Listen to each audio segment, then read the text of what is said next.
Hello Berserkers, welcome to Gamertopia. Today I'm going to go over my mid to end game build that I've been using for Season 3. This build has been a ton of fun and has made getting through the last few levels of the end game bosses super easy. Before I get into the build, if you end up using this build or are looking for more Diablo content, subscribe to my channel. It helps me out a ton and will keep you up to date with all of my upcoming videos. My goal is to reach 500 subscribers over the next month or two, so do me a favor and hit that subscribe button. Alright, let's get on with the build. For our basic attack and Fury Generator, we're going to be using Lunging Strike. We'll be using Enhanced Lunging Strike for the increased damage, healing effect duo, and Combat Lunging Strike, which will cause our critical strikes with the skill to give us Berserking for 1.5 seconds. We're going to be trying to stay in Berserk as often as possible in this build, so we want any extra help we can get. Next, we'll go down to the core skill tree and max out Hammer of the Ancients. This skill was so overpowered back in Season 2, and to no surprise is still incredibly powerful. So this is going to be our main monster melting ability. We'll pair it with Enhanced Hammer of the Ancients, which will give us 3% more Fury Generation per enemy that we hit with the skill, up to 30% for 5 seconds. We also are going to take Furious Hammer of the Ancient, which will increase the damage output of the skill by a multiplicative 1% for each point of Fury that we have when we use the skill. This ends up being a massive boost because even if you have a base Fury of 100, you can still get up to 100% increased damage. Before we move on from the core skill tree, we're also going to take 3 ranks of Endless Fury to give our lunging strikes 21% more Fury generation, as long as we are using it with a two-handed weapon, which we will be with this build, and I'll go over that quickly when we get to the gear. In the defensive skill tree, we're going to take 1 rank of Rallying Cry to give us an increase in movement speed and resource generation. We'll also be using Enhanced Rallying Cry to give the Shout and Unstoppable effect, and Tactical Rallying Cry, which will instantly give us 20 Fury and then increase our Fury generation by 20% for the duration of the skill. With this, we are really starting to build the full build synergy based around Hammer of the Ancients. The more Fury we have, the more damage it's going to do. Now we will take 1 rank of Challenging Shout. This skill taunts all the nearby enemies and gives us a 40% damage reduction bonus. This is great when you get a large group of enemies and really helpful with our survivability. We'll also take Enhanced Challenging Shout for the 20% health increase while the skill is active, furthering our survivability. And then we'll use Tactical Challenging Shout, which is going to give us 3 Fury every time we take damage from an enemy. Again, more Fury means more Hammer of the Ancients damage. We'll also be taking these 2 passives here. We'll use 3 ranks of Imposing Presence for 18% increase to our health and 3 ranks of Martial Vigor for a 12% damage reduction against elites. In the Brawling tree, we're going to start with our 3rd shout skill, Warcry. We'll use 1 rank for this skill, and it will give us a 15%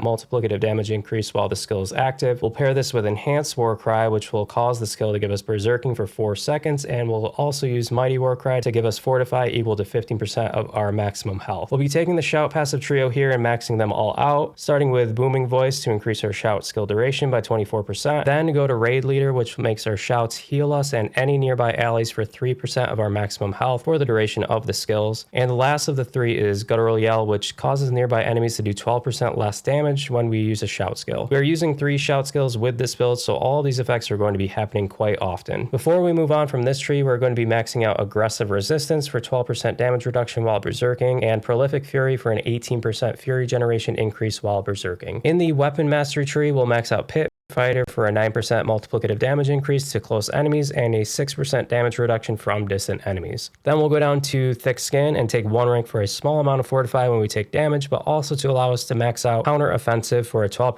multiplicative increase in damage whenever we have over 50% Fortify. Now in the ultimate skill tree, we'll be using Wrath of the Berserker. With this skill, you gain Berserking and Unstoppable for 5 seconds, and then for the following 10 seconds, as long as you deal damage to an enemy with a basic attack, this effect will continue. We'll use the 2 modifiers, the first being Prime Wrath of the Berserker. This will give us 20% increase to movement speed and 30% increase to Fury generation when we use the skill. Then the second modifier being Supreme Wrath of the Berserker. This gives us a 25% increase to damage for each 50 Fury we use, stacking up to 100%. This skill, as an ultimate should be, is huge and makes melting stronger enemies and bosses super easy. We'll also take 1 rank of the Heavy-Handed passive for a 5% increase to critical strike damage when we're wielding a 2-handed weapon. This will also open up Brute Force, which we'll be maxing out with 3 ranks. This passive gives our overpower attacks a 24% multiplicative increase in damage when using a 2-handed weapon. Lastly, for our key passive skill, we'll use Unbridled Rage, which will give our Hammer of the Ancients a massive 135% damage increase. It'll cost twice as much to use, but with all the Fury generation we have, it'll be worth it by a long shot. For the expertise, we'll use the 2-handed axe expertise, which gives 15% increased damage to vulnerable enemies and a 10% increased crit chance on vulnerable enemies. Now you might be asking how this is going to work when we don't have any vulnerability causing skills. That will come into play with the Paragon board and our construct, which we will check out next. For the starting Paragon board, we're going to be using the Territorial Glyph, which gives us increased damage to close enemies for every 5 dexterity we have in range. And when we have 25 or more dexterity in range, we'll also be getting 15% damage reduction from those close enemies. As a barbarian, all of the enemies we'll be attacking are going to be close, so that helps us out a lot. The next board we're going to be using is the Bonebreaker board, which is going to give us a bunch of overpower damage bonus from the rare and magic nodes. And we'll also be using the Crusher Glyph here, which gives us an increased damage while wielding a mace. We're going to be using a mace for our core skills, so this is going to be a nice boost to that. The Crusher Glyph will also give us a multiplicative 30% increase in overpower damage while we're wielding a mace if we have 40 or more strength within range. We'll also be using the Legendary node on this board, which gives us a guaranteed overpower attack every 12 seconds. The next board will be attached to the right of the Bonebreaker board, and that is going to be the Blood Rage board. We'll use the Martial Glyph on this one for a nice boost to the magic nodes in range, increasing our damage to bleeding enemies and a little bit of damage reduction from bleeding enemies. This will also give our Shout skills the ability to reduce the cooldowns of our ultimate ability when we have 40 strength in range. This is super effective with this build since we are using 3 Shout abilities. Now we'll head back over to the Bonebreaker board and attach the fourth board to the top. This one will be the Carnage board. This board will give us a bunch of additional damage while berserking, and the glyph we're going to use here is the Ire Glyph, which also is going to increase our berserking damage. This will increase for every 5 strength in range, and if we have 40 strength in range, it also gives us a 10% damage reduction while berserking. The last board we'll be using will be attached to the right of the Carnage board, and this one will be the Weapon Master board. This board has a bunch of nodes to increase our physical damage output and also give us some resistances since we are lacking that in the build. We'll use the Exploit Glyph here, and this glyph is going to cause any damage we do to an enemy to give them vulnerability and also increase the damage we do to vulnerable enemies for every 5 dexterity in range. Lastly, we'll use the Legendary node here to give us 4% of our maximum fury every time we swap weapons. Since we're going to be constantly swapping back and forth between our basic and core skill, this is going to give us a boost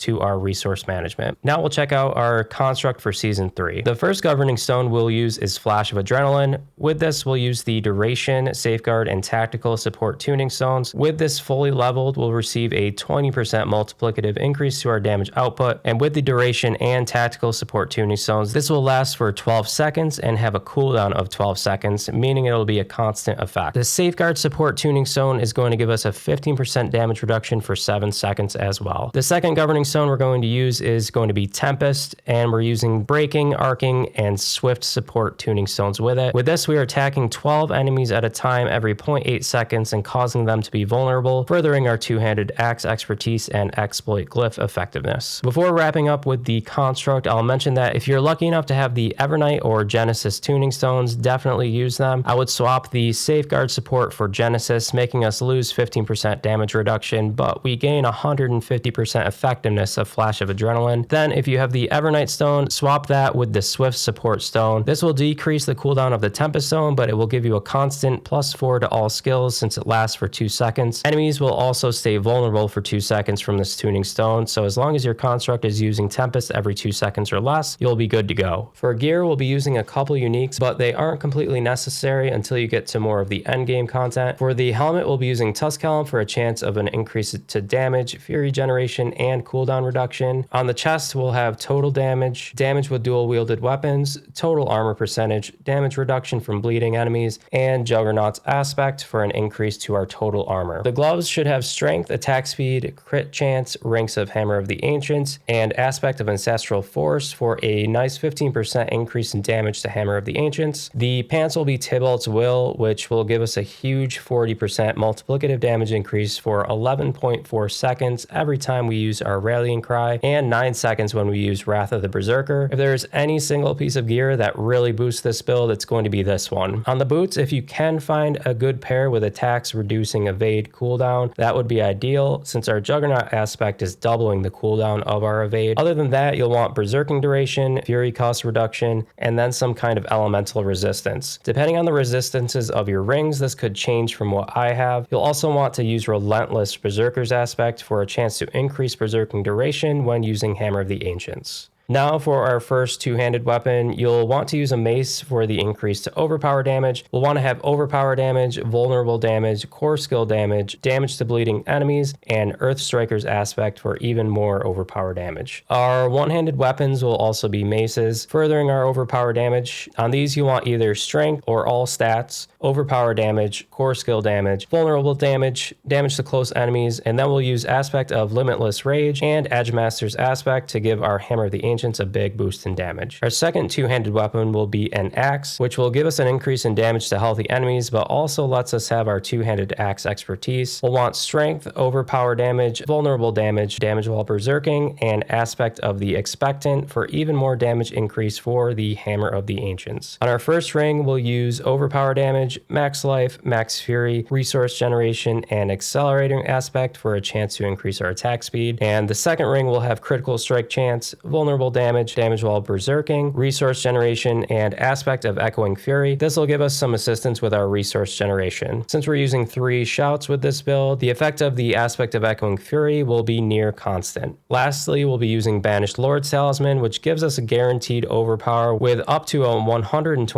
multiplicative overpower damage increase if that overpower also crits. We'll also get +2 ranks of all core skills to boost our Hammer of the Ancients even more. As far as how to play this build, it's pretty straightforward. I usually will start with Rallying Cry for resource generation increase and to proc the 40% increase in damage from Tybalt's Will, then start attacking with basic attacks until our fury is at least 50%. As soon as we get above 50%, we can start dropping Hammer of the Ancients and watching our enemies melt. Use Warcry to gain berserking and give you a fortify boost. Challenging Shout is great for large groups of enemies since it taunts them, but it's also useful for more difficult elite enemies or bosses since it gives us a 20% increase to our max life. And then lastly, we can use Wrath of the Berserker for larger groups of enemies, elites, and bosses for our largest increase in damage. Hope this video helps you with your Barbarian for Season 3. Let me know in the comments if you'll be using this build or if you'd like to see the full build link.